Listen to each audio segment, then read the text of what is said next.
Back again, episode 25. One more, and we hit the half year mark, 26 episodes. The next goal will be 52.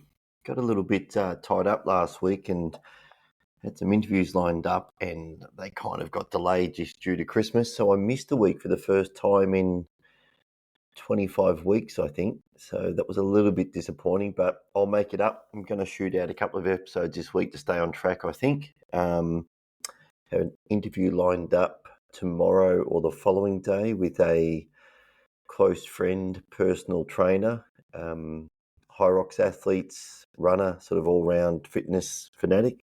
That'll be interesting. But today I just thought I'd jump online quickly, have a little bit of time. Solo though.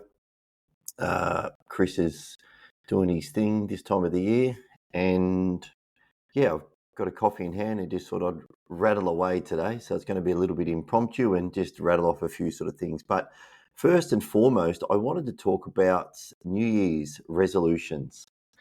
I'm not a fan, and I'll tell you why.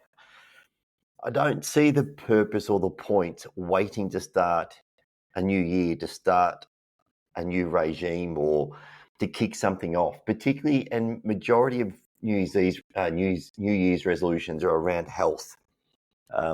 Recent surveys show that the top three most common New Year's resolutions are losing weight, exercising more, and improving diet. Why do we want to wait to start the new year to improve our health? Why would we want to do that?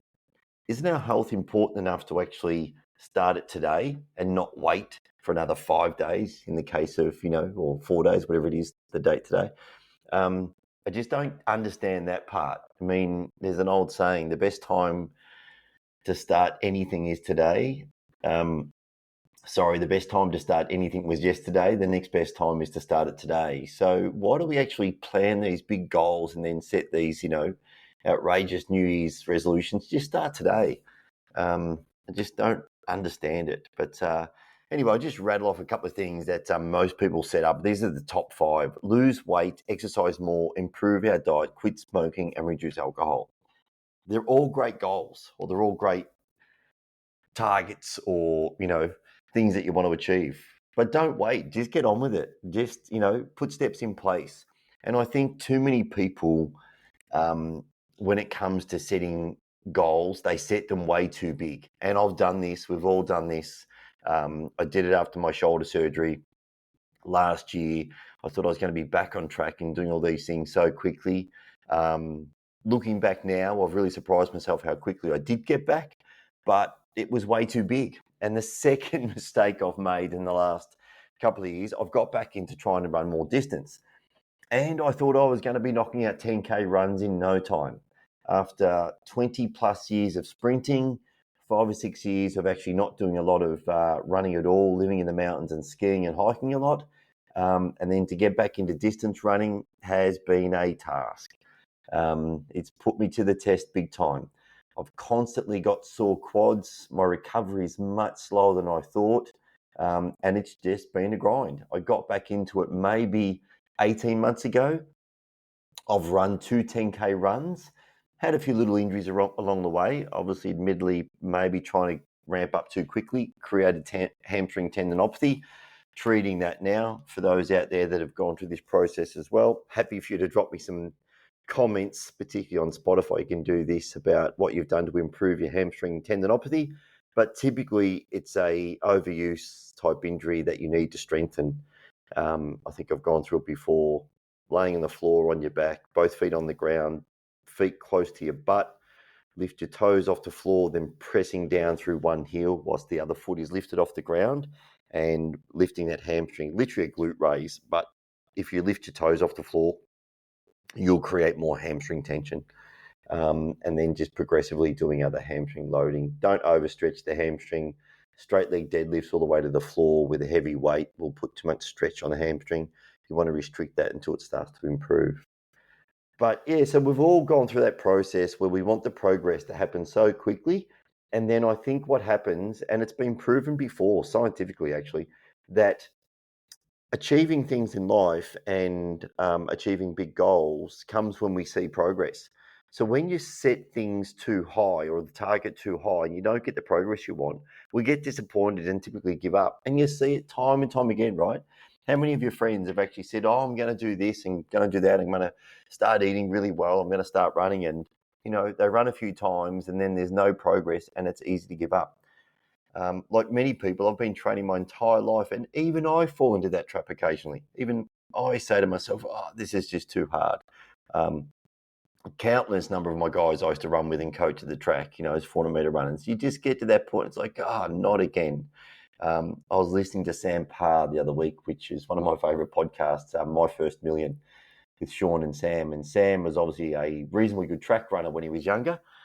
And he said so many times when he got on those blocks, it's like, why am I doing this to myself? I just want to give it away. I used to hate taking breaks. I used to have a little bit of a break at the end of the track season, maybe 3 or 4 weeks off. And I actually used to dislike it because I couldn't stand getting back into shape again if I had that break. I used to try and go away skiing, for 3 or 4 weeks or a couple of weeks every year, and having that break, coming back and starting again, I used to hate it. So, yeah, setting goals that are way too big, I think, is majority of the issue, to be honest. Set attainable goals and make them really small. And as you tick that box off, you feel really good about yourself, and then you go on to the next one. So, having those small, more attainable type targets that you can chip away at and you see progress, you get that positive sort of rush from it when you've actually, achieved something. And I'm getting it now. I've actually decided, and even though I've actually run for a very long time and I know a lot about, particularly about track, obviously, and I do know about distance running, but I thought I want to follow a program just to keep me really disciplined at the moment. My life is really busy. Work is kind of consuming. I'm trying to write a newsletter once a week, or trying to podcast once a week, and like everyone else, just a bit of social life, but it's busy. So I'm using a Garmin app, for a 10K run at the moment, and I've committed to 4 runs a week, and it's so good. I just get up and there's my run program for the day. I think I've had to move 1 run so far because I couldn't make it that particular day. And I'm seeing this progress. I'm seeing my time slowly coming down. I'm seeing my heart rate coming down each run. I'm seeing my stride repeats and my speed repeats getting slightly faster each time, and it's a really good feeling.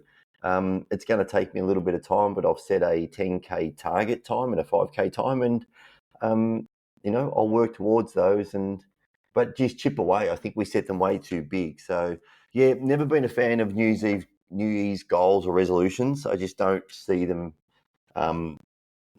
as a good thing and a bit of a waste of time. So I think, as I said before, most people set their goals way too high. And, the motivation does really come from seeing that progress. You've got to see some sort of target achieved. You've got to be able to see something in a few weeks, a few months, a few sort of years, but it takes years in some situations. If you want to run a marathon, that may take you 2 years to get to that point where you run a decent marathon. A close friend of mine, I think, ran a 3:29 this year.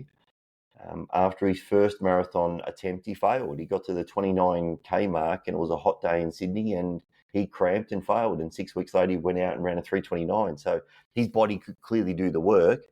But that took him years. I think he's been actually building up to that for 5 or 6 years. So it's interesting. I just think we want things way too quickly. And I've been a culprit in this, particularly in my work life, always gone after things, shiny new objects, and try to get things too fast. So set small, attainable goals, achieve those little goals, reset the goal, go after the next one. You have the big picture in mind, but you've got to have those little steps along the way. And I think also it's very wise, if you don't know what you're doing, to either get a coach because you train in these particular blocks. And not only are the blocks show progression and they've got a system to them, they also become fun because they change. So you might be in an endurance block, so you're just knocking out long, slow runs, and they become a little bit boring after a while. Then you go into your, tempo block, so things pick up. You might then go into a strength block, then you start running a few more hills. So I think if you don't really understand what you're doing around the running space, then get a coach if you want to improve your health and fitness. And I recommend this to everybody. The fastest way to achieve anything in life is either find a mentor or get a coach. If you know somebody that's prepared to help you and just take some time out that you can chat to, fantastic. And if you don't have that luxury and can afford a coach, obviously some people can actually afford high-level coaches. Great. If you can't afford that, join some sort of group where their coaching fees might be really minimal, or an online community where you can reach out to people. It's one of the things I'm trying to create. I want to create quite a big community where we can actually share information and reach out to each other. So, you get information that you don't necessarily have access to through your community. But yeah, and I think, setting some of these small goals, I wrote this out before, for some of my friends that want to become healthier. And, I said, make them attainable goals and make them just small. Eat less sugar per day. Drink 2 or more glasses of water per day. Meditate for 1 minute in the morning. Now, that may sound like, oh, that's innocuous, 1 minute, what a waste of time. Try and do it. Try and actually set aside the time and actually do 1 minute of meditation each day. You've got to apply mental capacity to it. And you've actually got to sit down and think about it. Set your alarm to get up 15 minutes earlier every day. That's a big one, I think, for a lot of people. I'm a morning person, so I've never set an alarm in my life. I predominantly just get up somewhere between 5 and 5:30 every day. I just wake. I'm fortunate that way. But if you want to be more productive in the morning, just set your alarm for that 15 minutes and then get up, and just get up and make your coffee, have some water, take a shower, go for a walk, whatever it is. And the other one I put down there for a lot of people is, walking 10 minutes after each meal. It's a really good little target. I think particularly after dinner, particularly if you've got a relationship and, or you've got a dog or you've got kids, whatever else, to get up to finish your dinner each night, then go for a walk, particularly in Australia in the summer. So beautiful to go for a walk after dinner when it just cools down that little bit. So yeah, the big takeaway, don't wait for New Year's to actually set these goals and to achieve your health and fitness and life goals that you're going after.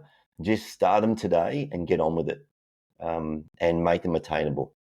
Anyway, I hope everyone has a great new year. And I would just ask that if you do enjoy my podcast, it's growing slowly, but it's taking its time. I would love for you to forward it on or recommend it to someone else, or hit me up about the things you want to hear.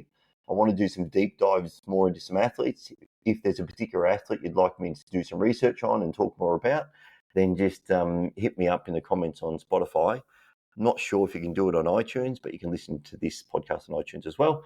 And I will do my best to actually do some research on that athlete and do a podcast on them. Anyway, that's all for today. As I said, I'll be back in a few days, I hope, with an interview with a personal trainer and to chat to her about, what she does with her clients and how she's been able to maintain her health and fitness into her 50s. And yeah, until then, bye for now.